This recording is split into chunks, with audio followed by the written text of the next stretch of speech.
니네와 메일로 보내기도 했습니다. 부끄럽고 창피한 저희 집안 얘기지만 여기 올라오는 사연만큼 한 막장하기에 술술 풀어볼까 싶어 달 밝은 이 밤에 감상에 젖어 글을 써내려가고 있습니다. 이젠 모든 원망을 뒤로하고 털어버리고 싶은 마음뿐입니다. 어렸을 적부터 항상 싸움만 하던 엄마 아빠를 대신해 저를 지극정성으로 돌봐줬던 사람은 바로 할머니였습니다. 저는 꼬꼬마 시절부터 엄마의 눈치를 받으며 그렇게 자랐던 기억밖에 없었습니다. 그마저도 엄마는 집에 오래 있었던 적이 적었습니다. 집구석만 보면 답답하다면서 항상 나가기 일쑤였으니까요. 게다가 아빠는 돈을 벌러 먼 곳까지 가는 경우가 많았습니다. 저와 제 동생은 제대로 끼니를 해결하는 것도 힘들었습니다. 그래서 인근에 교회에 있는 무료 급식을 먹으면서 허기를 채웠던 기억이 있습니다. 저도 힘들었지만 동생을 위해서 꼭 참아내었습니다.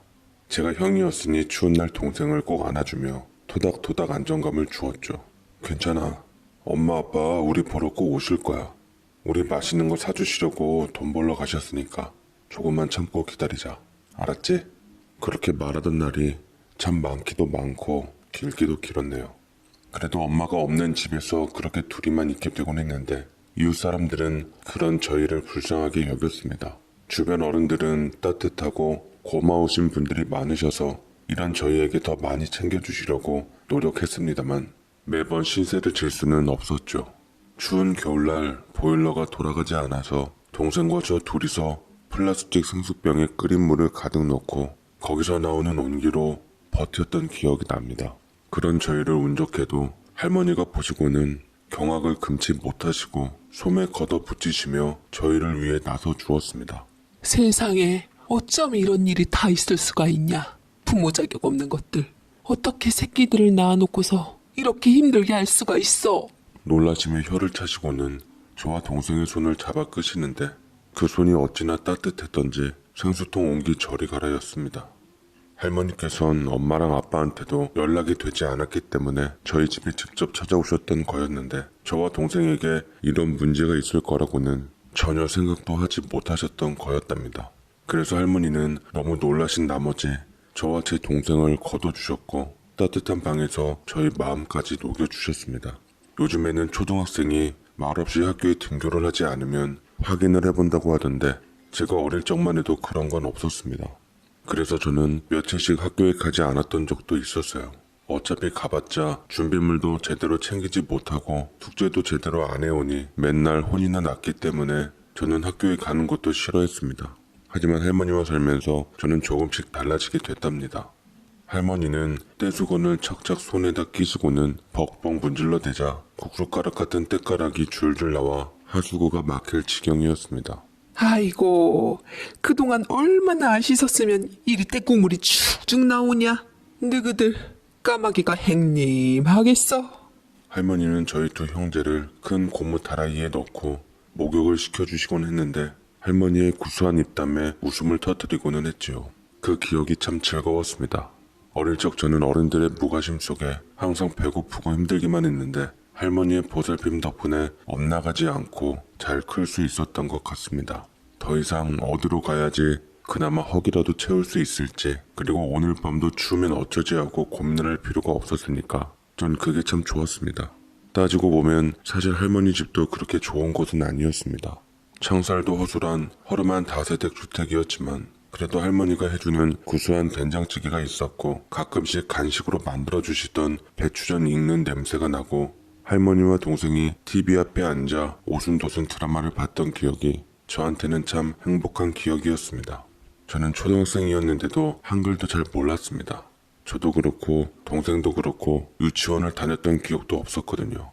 제가 10살이 되도록 아직 간단한 글자도 못 읽는다는 것을 알고 나서 할머니는 저에게 글을 알려주기 위해서 이웃집에서 동화책이나 신문들을 잔뜩 얻어와 한 글자씩 가르쳐 주시며 읽어주셨습니다. 저와 동생은 할머니 옆에서 동화책을 보며 떠듬떠듬 글자를 읽었습니다. 이 세상에 TV만 재미있는 줄 알았는데 동화책 속의 세상은 더욱더 재미지더라고요. 옆집 형이 더 이상 보지 않는다면서 얻어온 동화책을 하루 종일 읽곤 했습니다. 그리고 덧셈이나 뺄셈도 할머니가 가르쳐 주셨습니다. 할머니는 제가 아직까지 공부를 해본 적이 없어서 몰랐던 것이지 한번 알려주면 곧잘 기억을 한다며 저에게 아낌없는 칭찬을 해주셨습니다. 하나를 알려주면 둘을 깨우치는 걸 보니 네가 보통 사람은 아닌갑다. 앞으로 공부 열심히 해서 의사 선생님 되면 할미가 소원이 없겠어. 항상 엄마에게 혼이 나거나 짜증이 난다는 식의 말만 들었던 저는 누군가에게 칭찬을 받는다는 것이 너무나 기분 좋은 일이라는 것을 알게 됐습니다. 그래서 열심히 할머니에게 칭찬을 받기 위해서 공부를 했습니다. 그리고 저는 할머니네 동네에서 학교를 다니게 됐는데 전에 집에서 살았을 때만 하더라도 꾀지지하고 공부도 못한다고 따돌림을 당하곤 했습니다. 그런데 이제는 공부도 잘하고 잘 씻고 다니니 멀끔해져서 저는 친구들도 많이 생겼습니다. 제 동생도 유치원을 다니게 되면서 이제는 저도 동생도 평범한 어린이로 보였습니다. 할머니가 저희를 맡게 되면서 아빠는 이제 1년에 한두 번 정도 볼 수 있었습니다. 아빠는 그동안 일을 하느라 바빠서 저희에게 제대로 신경을 못 쓴 거라고 하더라고요. 그래도 가끔씩 저와 동생에게 비싼 레고나 장난감 선물을 사주곤 하시며 돈 벌고자 자식 팽개친 죄책감을 달래려고 하셨죠. 아빠는 먼 지방으로 일을 하러 가야 하기 때문에 저희를 자주 못 본다며 미안하다고 하더라고요. 하지만 저도 그렇고 동생도 그렇고 엄마와 아빠의 존재는 이미 남의 이야기같이 느껴질 뿐이었습니다. 다른 친구들은 엄마 아빠랑 같이 손도 잡고 뽀뽀도 하고 그러지만 저에게는 그저 먼 나라 이야기처럼 느껴질 뿐이었죠. 부모 없이 사는 것이 적응이 되었습니다. 그런데 언젠가 아빠가 현장에서 크게 다치셨다는 연락이 왔습니다. 할머니는 혼비백산이 돼서 당장 저와 동생을 챙기신 후에 전남에 있는 병원으로 가셨습니다. 아빠는 추락사고를 당하게 된 거였습니다. 울부짖는 할머니와 자식들을 버리고 떠나려는 아버지 앞에 신라 같은 희망을 가지라고 의료진들은 위로해 주려고 노력했습니다. 김창남 씨, 상황이 좋지 않습니다. 최선을 다해 보겠습니다만 일단 기다려 보십시오. 라고 말씀하셨지만 기다리라는 말이 무색하게 아빠는 얼마 지나지 않아 결국 저 세상으로 떠나 하늘의 별이 되셨습니다. 할머니가 엉엉 울부짖는 소리를 들으니 저는 이제 아빠마저 없는 아이가 되겠구나 그런 생각을 하게 됐어요. 엄마가 남아있었지만 얼굴조차 생각이 잘 나지 않을 정도니 이제는 고아가 된 것 같은 그런 생각이 들었습니다. 의지할 가족이라곤 나이든 할머니와 어린 동생이 전부였습니다. 그렇게 아빠와 친척 어르신들까지 다 모여서 장례식을 치르게 됐는데 그때 머릿속에 가물가물했던 엄마의 얼굴을 오랜만에 볼 수 있었습니다. 너무 오랜만이라서 사실 얼굴을 봐도 우리 엄마라는 생각이 잘 들지 않았죠. 많이 컸구나. 그동안 할머니 말씀 잘 들었니? 마치 오랜만에 보는 조카를 보는 것처럼 엄마는 그렇게 저를 봤습니다. 자기 자식을 할머니에게 맡겨둬서 오는 죄책감 같은 것은 전혀 보이지 않았죠. 장례식장에서 친척들이 그런 엄마를 보면서 작게 비아냥거리는 소리를 하기도 했지만 엄마는 전혀 개의치 않았습니다. 엄마는 까만 성복을 입고 있었지만 눈물은 단 한 방울도 흘리지 않았고 자주 자리를 뜨곤 했습니다. 그리고 어떤 아저씨들과 몰래 구석에서 이야기를 나누곤 했더랬죠. 대기실에서 제가 앉아있을 때 엄마는 그 아저씨들과 뭔가 심각한 듯한 이야기를 하다가 결론이 다 됐을 때 갑자기 옷을 갈아입고는 그냥 가버렸습니다. 저와 동생에게 한마디 인사도 하지 않고 말이죠. 그리고 하루가 지났을 때 난리가 나고 말았습니다. 그동안 나타나지 않았던 엄마가 왜 아버지 장례식장에 나타나는지 목적이 확실하게 드러났던 거죠. 정산을 하려고 보니 텅 비어있는 조의금함을 보고서야 저를 비롯한 모든 가족들은 보상금을 몰래 다 가지고 갔다는 것을 알게 됐습니다. 아이고 그게 어떤 돈인데 그게 우리 서기 목숨값인데 그걸 홀랑 다 가져가. 엄마와 아빠는 이미 별거를 한 지 오래였지만 아직까지 법적으로 정리가 되지 않은 상태였고 그래서 보상금을 엄마가 다 가져가도 의심할 사람들이 없었죠. 법적으로도 문제 없었으니 엄마는 그 돈을 모조리 다 가져간 것이었고요. 친척 어르신들은 어떻게 사람이 저렇게 파렴치할 수 있냐며 정말 끔찍한 일이라며 온갖 악담을 다 퍼부으셨습니다만 저는 정말로 엄마가 그랬던 것이 믿겨지지가 않아서 행여나 동생 귀에 엄마에 대한 험담을 듣지 못하게 제 두 손으로 동생의 귀를 막아주었습니다. 동생은 이미 알고 있다는 얼굴로 쉴 새 없이 울며 제 품속에서 눈물만 흘리더라고요. 저는 그날 이후로부터 엄마가 진짜로 우리를 버렸다는 것을 깨닫게 됐습니다. 도저히 용서할 수가 없었죠. 제 마음속에 엄마는 더 이상 없는 사람이라고 생각을 하게 됐습니다. 진짜로 우리를 자기 자식이라고 생각을 했더라면 이런 끔찍한 일을 저지를 생각을 할 수는 없었을 겁니다. 허나 그런 저와는 다르게 동생은 엄마를 보고 싶어 하곤 했습니다. 동생은 가끔씩 엄마가 어디에 있냐고 저에게 묻곤 했습니다. 하지만 저는 우리한테 엄마는 없고 할머니밖에 없다고 몇 번이나 동생에게 말을 해줬죠. 사실 동생이 거의 2~3살도 되지 않았을 때 엄마는 수시로 나가서 없었기 때문에 동생은 엄마를 거의 기억하지 못했습니다. 저 역시도 가물가물할 정도였으니까요. 하지만 그럼에도 스케치북에 그림을 그릴 때면 항상 엄마를 그리는 동생이었습니다. 동생의 기억 속에 있는 엄마는 긴 머리에 예쁜 공주님 같은 사람이라고 하더라고요. 그리고 우리를 사랑한다고 하는데 진짜 엄마는 그렇지 않은데도 동생이 저렇게까지 엄마를 좋아하는 것이 저는 참 신기했습니다. 그러면서 저는 한편으로는 엄마에 대한 기억이 없는 것에 대해 동생이 불쌍하기도 했지만 다행이다 싶기도 했습니다. 그래도 동생의 마음속에는 엄마만큼은 좋은 사람이고 동생도 그 희망으로 살길 바랬으니까요. 하지만 저도 감정의 동물인지라 계속 원망스러운 엄마가 보고 싶다 칭얼대는 동생 앞에서 참다 못해 화가 폭발하고 말았습니다. 그만해 이제. 내 앞에서 엄마 얘기 좀 그만하라고. 아주 지긋지긋해. 너도 봤잖아. 그리고 할머니가 말하는 것도 들었잖아.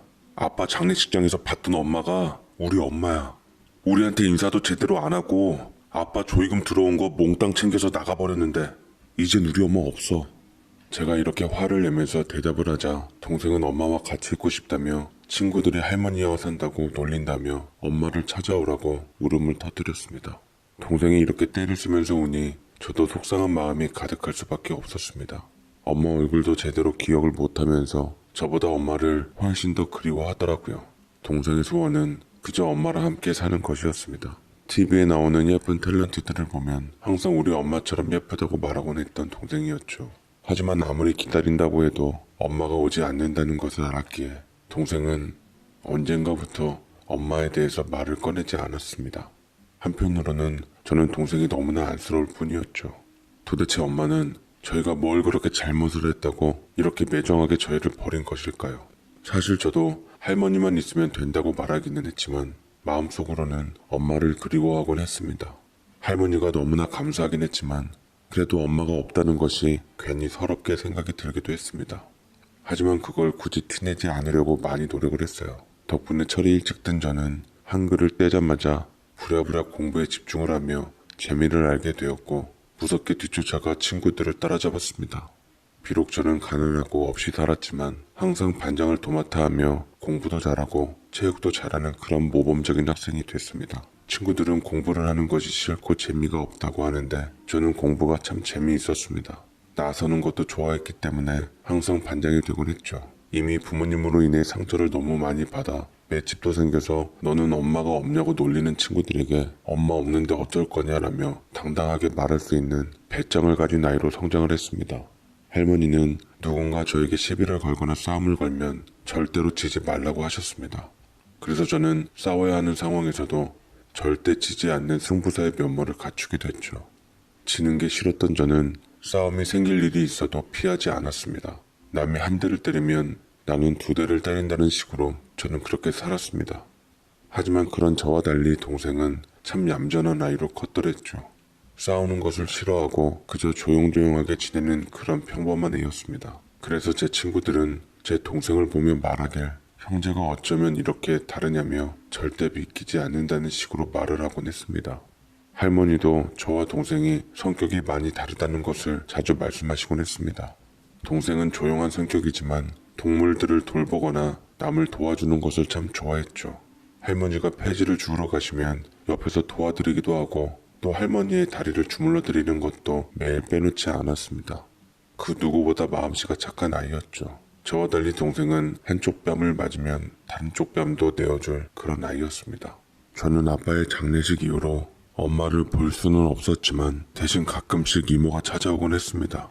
엄마와는 다르게 마음씨가 고왔던 이모는 종종 저희를 보러 와주시면서 챙겨주시곤 했죠.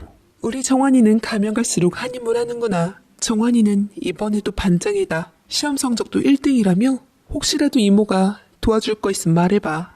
이모는 가끔씩 저희에게 용돈을 챙겨주기도 했고 겨울에는 옷을 사주기도 하셨습니다. 이모는 자기 동생 때문에 할머니가 고생을 한다는 것에 많은 미안함을 느끼곤 하셨습니다. 가끔씩 이모가 오면 할머니와 나누는 대화를 통해서 엄마의 근황을 대충 알 수 있었습니다. 제가 동생 때문에 정말 면목이 없습니다. 그에게 제가 몇 번이나 타일러 보지만 걔가 쉽게 말을 들을 애가 아니라서요. 저도 아이 있는 엄마 입장으로서 어떻게 저렇게 매정할 수가 있는지 정말 믿기지 않아요. 사돈이 무슨 죄가 있어요. 다 모자란 제 탓밖에 더 있겠소. 그러니 너무 마음 쓰지 말아요. 다만 내가 걱정이 되는 게 있다면 내가 떠나고 나서 정환이 정우 저 두 녀석 어떻게 하나 그 생각뿐이지. 이모가 하는 말을 들어보면 엄마는 몇 번이고 재혼을 하려다가 실패를 한 듯 했습니다. 사실 제정신이 바뀐 남자라면 엄마랑 재혼을 한다고 감히 상상을 하지도 않았을 거라는 그런 생각이 들었죠. 엄마는 항상 돈 타령을 하고 가족을 책임지려고 하지 않았고 청춘 사랑 타령하며 자신의 삶에 집중하기에 바빴으니까요. 아무리 관심이 없다고 하더라도 최소한 자기 아이들이 잘 살고 있는지 확인을 할 법도 한데 이렇게까지 관심이 없는 것을 본다면 엄마는 제대로 된 인간이 아니라는 생각이 들 뿐이었습니다. 그런데 갑자기 할머님께서 쓰러지시는 일이 일어났습니다. 그때가 제가 고등학교 1학년 때였습니다. 할머니는 제 학비에 조금이라도 보탬이 되기 위해서 도서관에서 청소를 하셨습니다. 그날은 유난히 추운 날이었는데 할머니께서 욕실에서 세수를 하시려고 하다가 그만 정신을 잃으셨습니다. 할머니는 뇌졸중으로 쓰러지셨는데 저는 이 상황에서 도대체 뭘 해야 할지 도통 감이 잡히질 않았습니다. 게다가 치료비까지 드는 상황이었죠. 할머니가 도서관에서 일을 하면서 벌어오시는 약간의 돈, 그리고 그동안 모아오셨던 약간의 돈으로 겨우 살아가고 있었는데 갑자기 치료비가 드는 상황이 되니 저는 어떻게 해야 하는지 그저 막막하기만 했습니다. 그러다가 저는 이모로부터 어렵게 받아낸 엄마의 주소가 적힌 쪽지를 찾아냈습니다. 사실 그때 왜 제가 엄마에게 달려갔는지 이해가 잘 되지 않았습니다. 할머니의 자식들인 고모와 삼촌도 있는데 그때 할머니를 책임져야 하는 건 저 하나밖에 없는 것 같았고 그래서 제가 어떻게든 병원비를 해결해야 한다는 생각이 들었습니다. 엄마가 있는 곳으로 가게 됐는데 제가 생각했던 것보다 훨씬 좋은 곳에서 살고 있더라고요. 저는 엄마가 있다고 하는 곳으로 가서 초인종을 눌렀습니다. 누구세요? 혹시 저기요? 뭔가 콧소리를 내면서 명랑한 목소리를 내는 한 여자가 문을 열었습니다. 단발머리에 짙은 화장을 한 여자였죠. 세월의 흔적이 보이기는 했지만 엄마가 확실했습니다. 엄마는 저를 단숨에 알아보고 놀라고는 콧방귀를 뀌었습니다. 점점 갈수록 네 애비를 닮아가는구나. 여긴 어떻게 알고 왔니? 할머니가 지금 편찮으세요. 저는 어떻게든 엄마에게 도움을 요청해야겠다는 생각이 들었습니다. 엄마가 그동안 가난하게 사는 줄 알았는데 의외로 깔끔한 아파트에 사는 걸 보니 제가 생각했던 것보다 엄마는 돈이 더 많을지도 모르겠다는 생각이 들었습니다. 달라고는 안 할게요. 빌려주세요, 돈 좀. 제가 나중에 커서 꼭 갚을게요. 갚는다고? 내가 어떻게 그 말을 믿니? 엄마는 말도 안 되는 소리 하지 말라는 식으로 저를 빤히 쳐다봤습니다. 마치 염치도 없는 놈이 여기가 어디라고 오는 거냐 이런 식으로 보는 듯 했죠. 이미 연락이 끊긴 지가 얼만데 갑자기 와서 할머니가 아프다느니 그런 말을 하면 뭐 내가 당장 달려갈 거라고 생각하니? 당신이 엄마라면 어떻게 이럴 수 있어요? 갑자기 저는 억울한 마음이 솟아올랐고 그렇게 엄마에게 따지고 싶다는 생각이 들었습니다. 제가 이렇게 나오자 마치 나올 게 나왔다는 식으로 말을 하더라고요. 그래, 내가 지긋지긋한 네 애비 그리고 니네들이 싫어서 집 나갔고 너네 제대로 돌보지도 않았다. 인정해. 그래서 지금 그것 따지러 왔어? 이것들이 낳아준 은혜는 생각도 안 하고 반항만 하고 네 할머니가 그렇게 가르치든? 그럼 엄마가 나한테 해준 건 뭐가 있는데요? 아버지 장례식장에서 고작 한다는 일이 조의금통이나 갖고 달아났으면서 자식들 앞에서 가족들 앞에서 그게 사람이 할 짓이에요? 하늘나라간 아빠께 부끄럽지도 않냐고요. 엄마는 그 말을 듣자마자 제 뺨을 쳤습니다. 굉장히 화가 난 듯 쉽게 흥분을 가라앉히지 않는 것이 보였습니다. 저 역시 천천히 고개를 다시 돌리며 노려보았고 이를 악물고 얘기를 이어나갔습니다. 어린 나이 자식들을 그렇게 매정하게 버려놓고 단 한 번도 미안하다는 생각 해본 적 없죠? 밤마다 엄마가 언제 돌아올지 기다리는 그 심정을 알기는 해요. 나는 그렇다 쳐도 종우는 항상 엄마 언제 오냐는 식으로 엄마를 그렇게 보고 싶어 했는데 어떻게 자식을 그렇게 매정하게 버릴 수가 있어요? 나는 네 애비도 그렇고 니네가 너무 싫어. 무능력한 데다가 뭐 좋아할 구석은 하나도 없는 네 애비를 똑 닮은 너네를 내가 어떻게 좋아하겠니? 아, 이 못된 것들. 기껏 찾아와서 엄마한테 이런 말이나 해? 엄마는 그런 식으로 저에게 소리소리를 질렀고 저는 그런 엄마를 보고 난 후 그냥 도망치듯이 빠져나오게 됐습니다. 그날 달려가면서 저는 눈물이 주르륵 떨어졌죠. 다시는 엄마를 보지 않겠다고 생각했습니다. 이제 정말로 제 인생에 있어서 엄마는 없다고, 그리고 절대로 엄마를 그리워하지 않을 거라고 그렇게 또 다짐했습니다. 저희에게는 엄마 이상으로 사랑을 주셨던 할머니가 계셨으니까요. 그러나 저희 형제의 정신적 기둥이자 평생을 의지해왔던 할머니는 결국 얼마 지나지 않아서 돌아가시고 말았습니다. 헌신적으로 저희 형제를 봐주셨던 할머니였는데 할머니가 돌아가신 후 저는 큰 충격에 빠져 있었습니다. 장례식이 끝난 이후에도 저는 아무것도 하고 싶지 않았습니다. 할머니에게 칭찬을 받기 위해서 열심히 하던 공부도 그저 이제는 하고 싶지 않은 것이 됐습니다. 그런 저를 보며 이모가 딱한 얼굴로 그러시더라고요. 정환아, 너가 이러고 있으면 할머니가 얼마나 힘들어 하시겠니? 속상한 건 이해하지만 이러면 안 돼. 할머니가 너 의사 되는 거 얼마나 보고 싶어 하셨는지 너도 잘 알잖니. 그래서 힘들게 도서관 청소하시고 폐지도 주우시고 그러셨던 거 알잖아. 그런데 네가 이렇게 되면 할머니가 얼마나 속상하시겠어. 저는 그 말을 듣고 불현듯 제가 해야 할 일이 뭔지 넋을 잃은 상태에서 정신이 들었습니다. 제게 공부의 재미를 느끼게 해준 할머니, 이렇게 제가 모든 것을 손에 놓으려고 한다면 할머니가 얼마나 속상해 하실지를 생각하게 됐습니다. 저는 제가 할 일에 대한 각인을 머릿속에 뼈저리게 심어놓은 후 할머니의 장례식이 끝나자마자 어쩌면 현실 도피일지도 모르는 공부에 다시 매진했습니다. 공부할 때면 집중하느라 아무것도 생각나지 않았습니다. 그리고 전 전교 1등을 항상 손에서 놓지 않았습니다. 제가 이렇게 열심히 공부를 하니 저를 좋게 봐주시는 선생님들도 많았습니다. 그래서 저는 다행히도 많은 도움을 받을 수 있었죠. 선생님의 추선 덕분에 저는 장학금도 받을 수 있었습니다. 그리고 고마우신 이모가 수시로 오셔서 반찬도 해주셨습니다. 할머니가 돌아가신 후에 공부를 할 수 있는 여유가 될까 싶었지만 저는 계속해서 공부를 이어갈 수 있어서 다행이었습니다. 한편 동생은 공부를 하는 것에는 별로 관심이 없었죠. 그래서 저는 걱정이 많았습니다. 저는 제가 열심히 공부를 하면서 동생의 학비까지 책임을 지려고 했는데 그런 저의 생각과는 다르게 동생은 대학에 가고 싶지 않다고 하더라고요. 저도 동생에게 진지하게 얘기를 할 요량으로 대화를 시도했습니다. 요즘 대학 안 나오면 큰일 나는 세상인데 왜 대학을 안 가겠다는 거야? 그런 소리 하지 말고 이제 형이 맨날 공부 봐줄 테니까 공부하자. 그러자 동생은 고개를 한사코 절레절레 졌더니 그냥 무덤덤하게 말했습니다. 나는 형처럼 머리가 좋은 것도 아니고 욕심도 없어. 그냥 나는 내가 행복한 대로 살고 싶어. 인생 그거면 되는 거 아니야? 너가 원하는 행복이 어떤 건데? 그냥 열심히 일해서 돈 벌고 좋은 사람 만나서 행복한 가정 만들고 그게 내가 제일 원하는 거야. 나는 뭐 대단한 거 하고 싶은 게 아니라 열심히 일하고 평범하게 사는 거, 그게 제일 하고 싶어.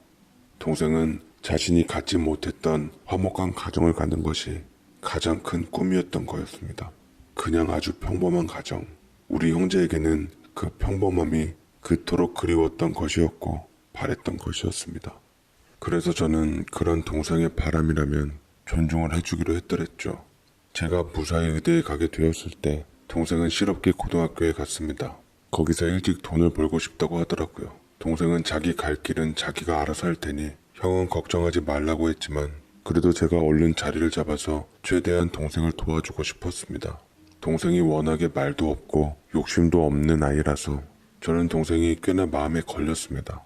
어렸을 때에도 닭 한 마리라도 먹으면 항상 닭다리는 할머니와 저를 주고 자기는 닭다리를 싫어한다면서 굳이 먹으려고 하지 않았던 마음씨 착한 동생이었죠. 불쌍한 사람들은 그냥 지나치지 못하고 주말이면 교회에 나가서 봉사활동을 하던 제 동생이었습니다. 동생은 주말이면 꼭 빠지지 않고 항상 교회에 가곤 했는데 무엇을 위해서 그렇게 기도를 하냐고 물으니 이렇게 말했습니다.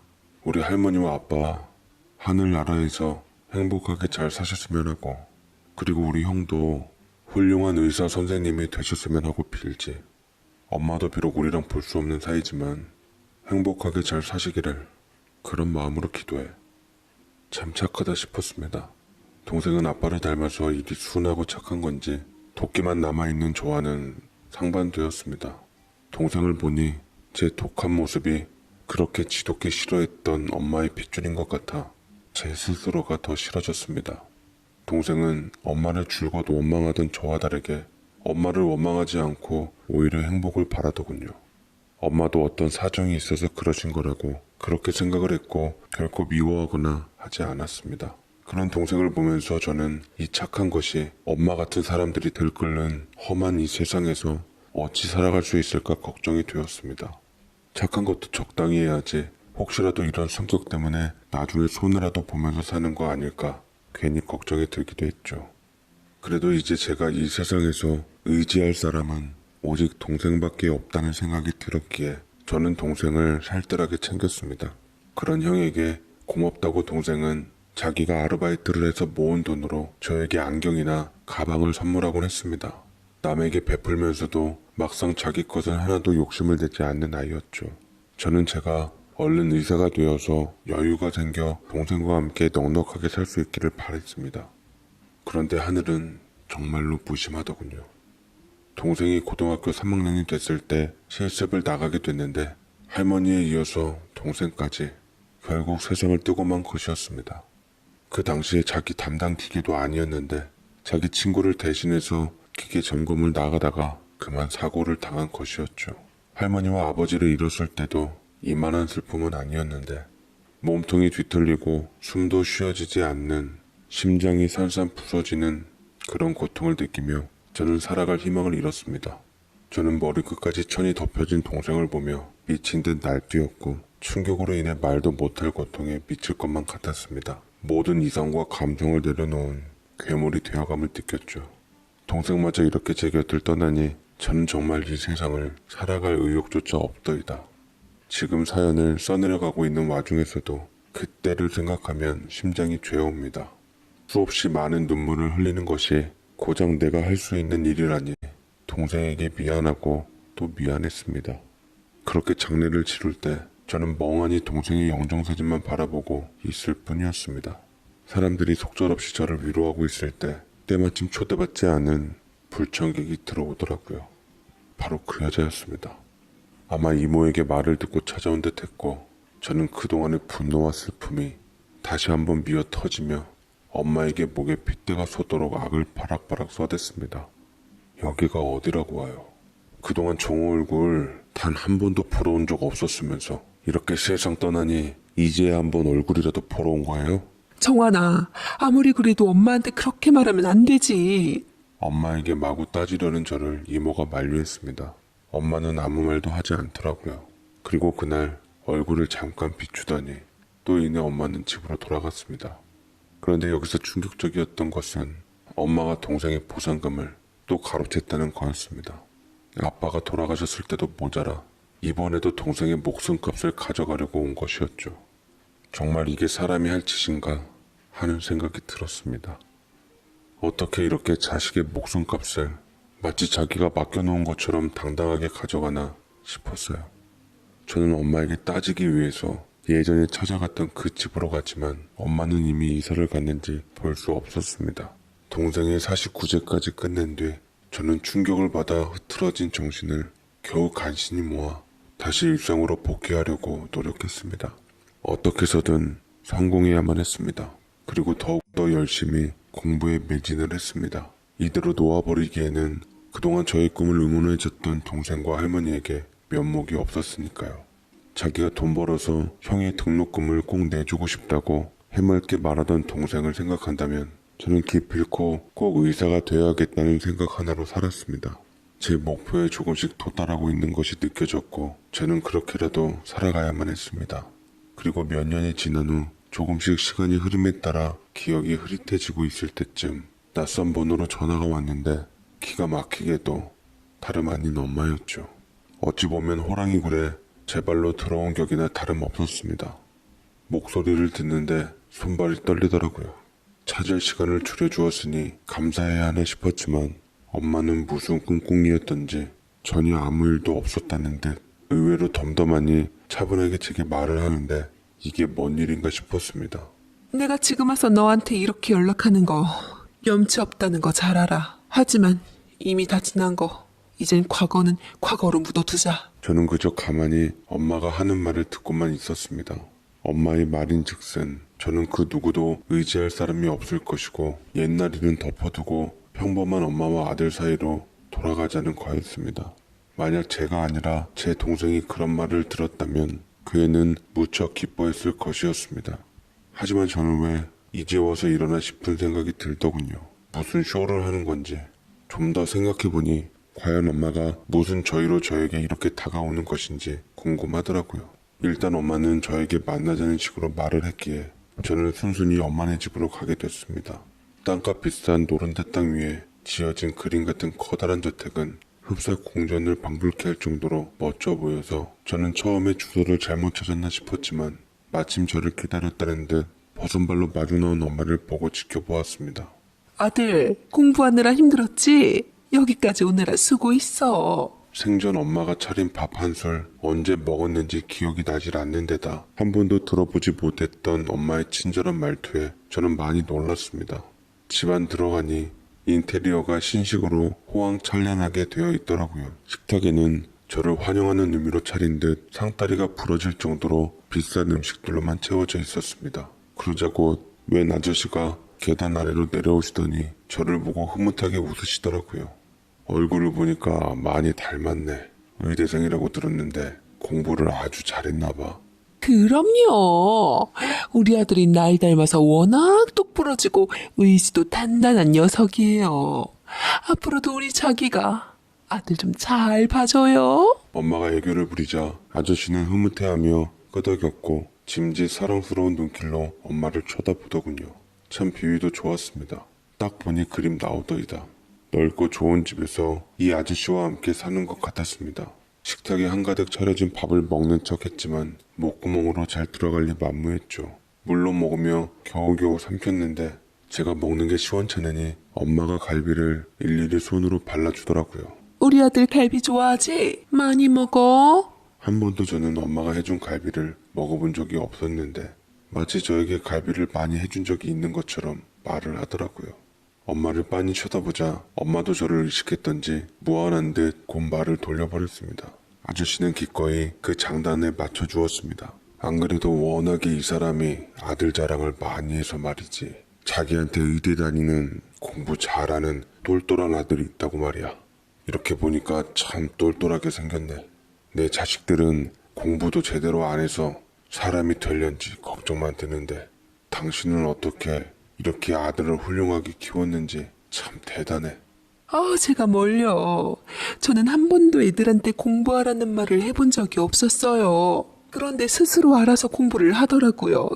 기특한 건 어렸을 때부터 참 똘똘했던 아이거든요. 너 기억나니? 나중에 훌륭한 의사 선생님이 돼서 엄마에게 꼭 효도하겠다고 했잖니. 제가 봤을 때 엄마는 이 아저씨에게 마치 저를 자기가 잘 키워낸 것이라고 어필을 하고 있는 듯 보였습니다.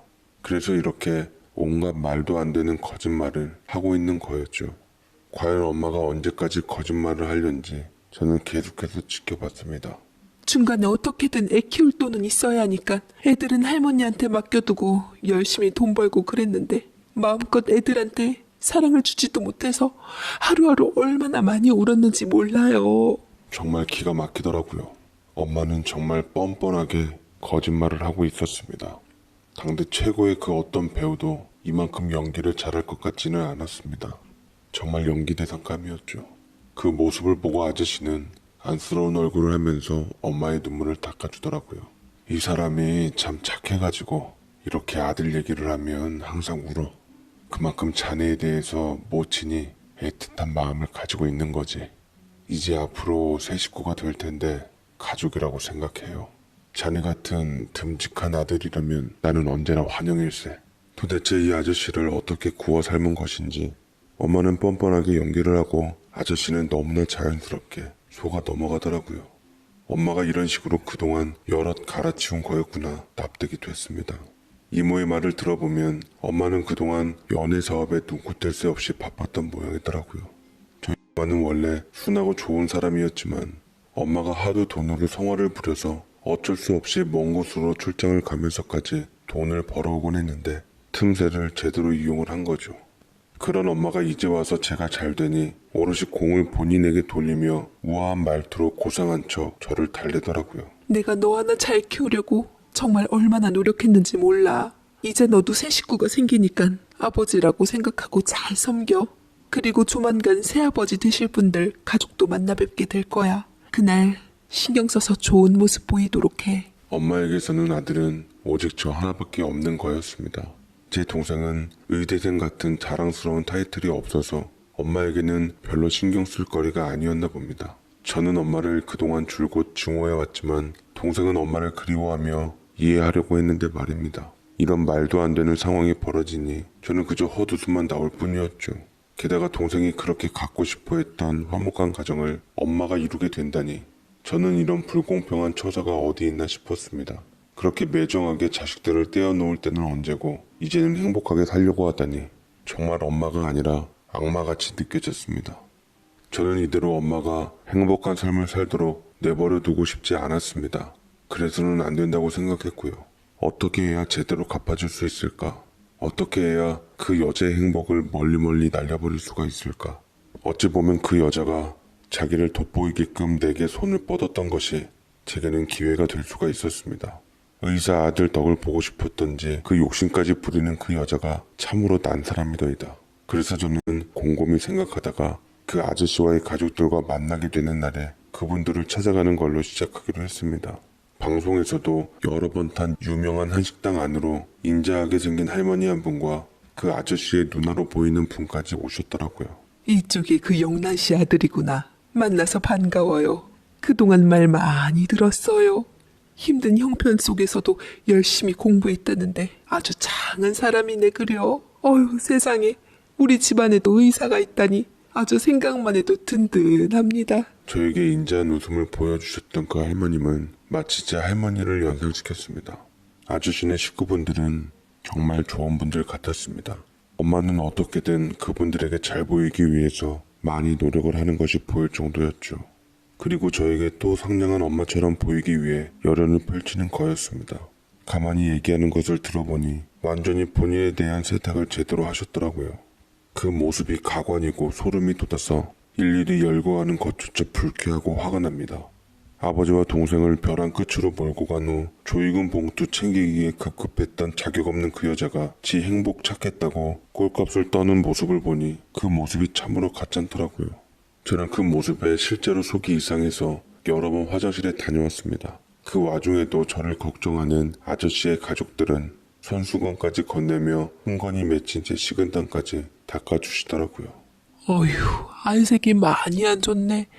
항상 사람이 건강해야지 공부도 의미가 있는 법이에요. 말 들어보니 영란 씨가 그동안 힘들게 아들을 키웠다고 들었어요. 이렇게 번듯하게 자란 것을 보니 얼마나 뿌듯할까 싶어서 더 대견스럽네요. 앞으로 우리는 진짜 가족이라고 생각하고 많이 의지하도록 해요. 감사합니다, 어머니. 정하나, 들었지? 너도 이제 이분들이 너의 진짜 가족이라고 생각을 해야 해. 이분들이 너를 이렇게 좋게 봐주시는 거에 감사함을 느껴야지. 저는 이 상황에서 엄마의 뜻대로 행동을 하고 싶은 생각이 전혀 없었습니다. 그래서 저는 어떻게든 진실을 알려야겠다는 생각이 들었죠. 저는 가족들의 화기애애함을 깨버리려고 작정하고 일어섰고 접시 하나를 바닥에 떨어뜨리며 시선을 집중시켰습니다. 지금부터 제 말은 몽땅 진실이니 여기 계신 모든 분들 잘 새겨들어야 하실 겁니다. 도대체 제 엄마라는 사람한테 어떤 말을 들으셨던 건지 모르겠지만 저는 어렸을 때 동생과 함께 할머니한테 맡겨진 이후로 엄마가 저를 찾아왔던 적이 없었습니다. 참 그래놓고 이렇게 쇼를 하다니 참으로 가당치도 않은 일 아닙니까? 갑자기 일순간 정적이 흐르기 시작했습니다. 가족들은 짐짓 놀란 듯 했고 엄마는 뜨끔했던지 상황을 수습하려고 웃음으로 무마하며 달려와서 제 입을 막으려고 했지만 억지로 떼어내고는 계속 말을 이어갔죠. 어렸을 때부터 엄마가 모습을 드러냈을 때는 딱 2번뿐이었습니다. 저희 아버지 돌아가셨을 때랑 동생이 저 세상 갔을 때요. 그때 보상금을 자기가 다 가로챌 때에만 왔지 그 외에는 한 번도 저를 찾아온 적이 없었어요. 그런데 저를 공부시키고 힘든 와중에서도 열정적으로 뒷바라지를 했다? 지나가던 멍멍이가 웃을 노릇이네요. 진실은 밝혀야 하는 법이니 부디 그런 오해를 푸시고 엄마라는 사람을 다시 한번 똑똑히 보시길 추천드립니다. 속에 있는 그 죄 많은 검은 마음을 본다면 온갖 청남이가 떨어지고도 남을 테니까요. 웃음기가 마를 것 같지 않았던 엄마의 표정은 사색이 되었고 당장 저를 잡아 끌고 이리 나와 하면서 밖으로 쫓아내려고 했지만 전 가볍게 치워버렸습니다. 아저씨를 비롯해서 다른 분들도 놀란 눈으로 저를 쳐다보는 시선을 느끼고 저는 우라통을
참아내고 울지 않으려 이를 악물었습니다.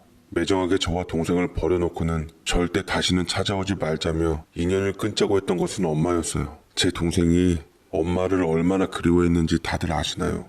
그런데도 불구하고 엄마는 저희를 절대 찾아온 적도 없었고 돈을 벌어서 저희한테 준 적도 없었습니다. 제 아버지도 엄마의 성화에 못 이겨서 지방에 출장까지 가면서 열심히 돈을 벌었지만 사고로 목숨을 잃으셨고요. 저희 엄마가 왜 저한테 이제 와서 엄마 노릇을 하려고 하는 것인지 저는 이해가 가지 않았는데 제가 예비 의사이니 적절히 활용하기에 쓸모있다 생각했겠죠. 제가 봤을 때 엄마가 지금 여기에 있는 것도 다 돈 때문에 그러는 게 뻔히 보이네요. 엄마가 원래 돈 좀 많이 좋아하거든요. 남편 자식하고 바꿀 만큼 말이죠. 뭐 그래도 저희 엄마를 가족으로 받아들이시겠다면 제가 말릴 수는 없겠지만 그래도 사실은 알려야 할 것 같아서 오게 됐으니 아무쪼록 좋은 판단하시길 바랍니다. 저는 그렇게 말을 하고 자리를 박차고 나갔고 분위기는 찬물을 끼얹은 것처럼 참혹하게 됐죠. 행여나 어르신이 충격으로 쓰러지진 않을까 염려가 되었지만 정신이 강하신 분이신지 그러진 않으셨습니다. 제가 안심하고 뒤도 안 돌아보고 나가자 출입문 쪽에서 저를 따라왔던 그분이 제 멱살을 잡고 쥐 흔들더라고요. 야, 이 자식아. 너 처음부터 이러려고 여기 온 거였지. 네가 내 인생 망치려고 한 거였지. 엄마는 저에게 마구 소리를 지르면서 저를 힐난했습니다. 저는 그 모습이 그저 웃을 뿐이었죠.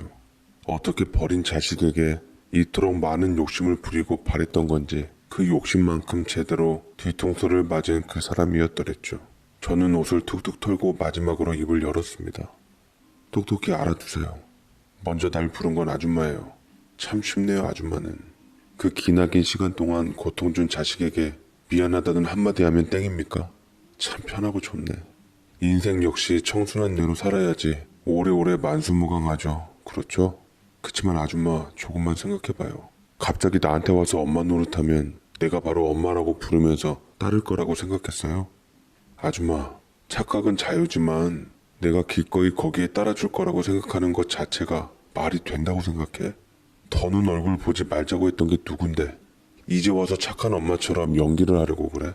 경고하겠는데 앞으로 감히 내 앞에 함부로 나타나면 그땐 정말 나도 가만히 있지 않을 거야. 뒷일 감당할 자신이 있으면 한번 그렇게 해보시던지. 저는 그렇게 말을 한 뒤에 유유히 식당을 빠져나갔고 뒤에서는 엄마가 아악 소리를 지르며 절규하는 소리가 들렸습니다. 말은 그렇게 했지만 그래도 막상 제가 원하는 대로 분풀이는 할 수가 없겠더라고요. 그 이후로 오히려 혹시라도 엄마가 저에게 나타나 해코지를 하지 않을까 싶었지만 아직까지 그런 일은 없었습니다. 잘 판단한 거죠. 그쪽 입장에서도. 저는 지금까지도 다른 사람에게 마음을 주지 못하는 그런 사람이 되어 살아가고 있습니다. 그렇게 우여곡절 끝에 저는 무사히 졸업을 하고 면허를 따면서 의사가 될 수 있었습니다. 그리고 지금은 레지던트 과정을 밟고 있습니다. 저는 언제나 동생과 할머니를 생각했습니다. 비록 지금은 볼 수 없지만 나를 위해서 그동안 많이 사랑해줬던 저희 유일한 가족들이니까요. 공부를 하다가도 힘든 때가 오면 항상 저를 위해서 기도해줬던 동생, 그리고 저를 항상 자랑거리라고 생각했던 할머니를 떠올리곤 합니다. 그러면 힘든 일이 있어도 금세 기운을 차릴 수 있게 됐으니까요. 엄마는 이모가 나중에 한 말에 의하면 결국 그쪽과 결혼을 하는 것에 실패를 했다고 하네요. 뭐 당연한 결론이죠. 어쩌면 그렇게 바라는 대로 돈돈거리면서 돈에 파묻혀 살 수 있는 청담동 부잣집 며느리가 될 수 있었는데 저로 인해서 기회를 아깝게 날린 것이니 아마 속이 뒤틀렸을 것 같긴 합니다. 이모는 이런 제가 딱했던지 좋은 말로 위로해 주었습니다. 정환아, 이제는 다른 거 생각하지 말고 오직 너만 생각해. 미워하는 마음도 너무 오래 가지고 있으면 안 좋은 거야. 이제 네 엄마는 더 이상 떠올리지도 말고 너만 생각하렴. 엄마한테는 너에 대해서 절대 말하지 않을 거니까 안심하고. 이렇듯 엄마와의 인연은 영원히 작별 인사를 하게 되었습니다. 결과가 이렇게 돼서 그런지 속은 시원하지만 가끔은 씁쓸할 때도 있습니다. 동료들은 휴일에 가족이나 친구들을 만나서 놀러 가곤 하지만 저는 딱히 만날 사람이 없어서 혼자서 휴식을 취하거나 따로 봉사를 가곤 합니다. 그래도 하늘나라에서 저를 봐줄 제 가족이 있기에 저는 행복합니다. 언젠간 저도 마음의 문을 열었을 때 좋은 사람이 생기길 희망을 걸며 제 사연은 이만 마치도록